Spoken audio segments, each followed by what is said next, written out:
Oke, untuk vehicle development process, di sini saya ambil studi case untuk industri Hyundai Motor Korea Selatan. Ini saya ambil real case di industri. Saya nggak sambil saya nanti cerita mengenai pengalaman saya. Oke, dari sini sendiri, menurut Hyundai Motor, berdasarkan pengalaman yang mereka sampaikan pada tahun 2015, jadi urutan tahap proses vehicle development, ini masih satu aspek dari 5 aspek besar otomotif R&D, itu ada 10. Jadi dari pertama, dari product planning, lalu masuk ke package concept. Jadi desain untuk dimensinya, engine-nya,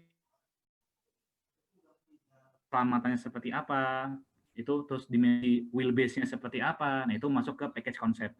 Dan yang kedua masuk ke desain konsep. Jadi masuk ke desain struktur konsep untuk chassis, body maupun chassis. Nah, ketika sudah masuk desain konsep, selanjutnya adalah first prototyping, pembuatan prototyping yang pertama untuk memvalidasi desain konsep. Lalu yang keempat ada detail design, performance analysis. Nah, di performance sendiri di sini itu sudah menggunakan CAE untuk industri modern, termasuk Hyundai Motor ini sendiri. Lalu ketika masuk performance analysis, masuk ke second prototype and testing. Nah, di sini ada gambarnya. Testing yang akan diuji adalah tabrakan, crash test, durability test, yaitu melewati jalan-jalan medan-medan jalan yang berbeda-beda, dan yang terakhir adalah pH, noise, vibration, and harshness. Nah, setelah dilakukan pengujian, pasti kan dilakukan proses validasi dengan hasil simulasi CAE yang sudah dibuat sebelumnya. Dan ketika lulus standar, memenuhi kriteria standar regulasi, itu bisa diajukan proses sertifikasi. Sertifikasi yang sifatnya internasional dan global. Maka dari itu, produk-produk Jepang atau Korea yang masuk ke Indonesia pasti harus lolos regulasi tabrak.